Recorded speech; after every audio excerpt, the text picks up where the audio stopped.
Today I'm convening this meeting to follow through on my promise to secure crucial infrastructure and the networks that we've been talking so much about over the last period of time of the federal government against cyber threats.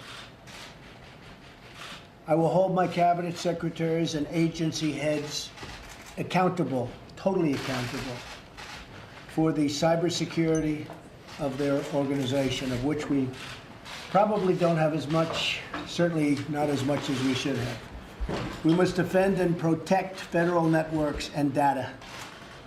We operate these networks on behalf of the American people, and they are very important and very sacred. We will empower these agencies to modernize their IT systems for better security and other reasons. We will protect our critical infrastructure, such as power plants and electrical grids.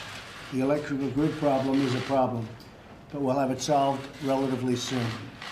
We must work with private sector. The private sector is way ahead of government in this case, to ensure that owners and operators of critical infrastructure have the support they need from the federal government to defend against cyber threats. Now, I think a pretty good example of this was, despite having spent hundreds and hundreds of millions of dollars more money than we did, the Democratic National Committee was hacked successfully, very successfully, and terribly, frankly.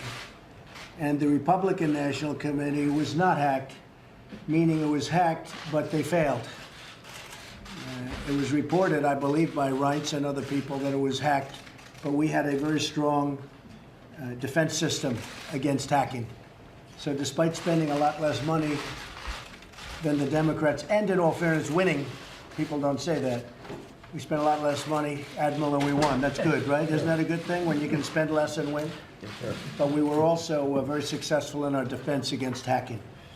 We're going to make sure that cybersecurity is central to both our military and the ships, planes, and tanks built by great Americans for our great American military. And our military will become stronger and stronger as we go along.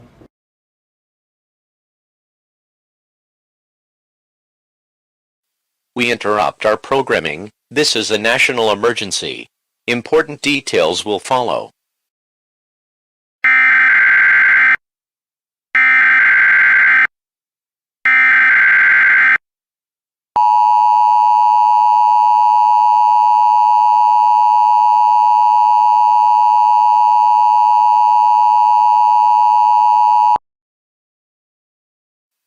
The following message is transmitted at the request of the United States government. The North American Aerospace Defense Command has detected the launch of 10 Russian missiles, which are headed for the United States. These missiles are presumed to contain nuclear warheads, and are predicted to make impact within the next 15 to 25 minutes. Predicted impact sites include Washington, D.C., New York City, San Francisco, California, Seattle, Washington, New Orleans, Louisiana, Salt Lake City, Utah, Helena, Montana, Kansas City, Missouri, Rapid City, South Dakota, and Boston, Massachusetts. All persons within 100 miles of the impacted areas should seek out a fallout shelter now. If no such shelter exists in your area, get as far underground as possible. Stay away from windows. Using everyday household objects, put as many walls between you and the outside world as possible. You should get together a basic survival kit, including a flashlight and a hand-cranked or battery-operated radio for use during your stay in the shelter. Stay tuned to local media for further information. Do not venture outside until it is declared safe to do so. The President will be speaking on all stations shortly. Please stand by for this message.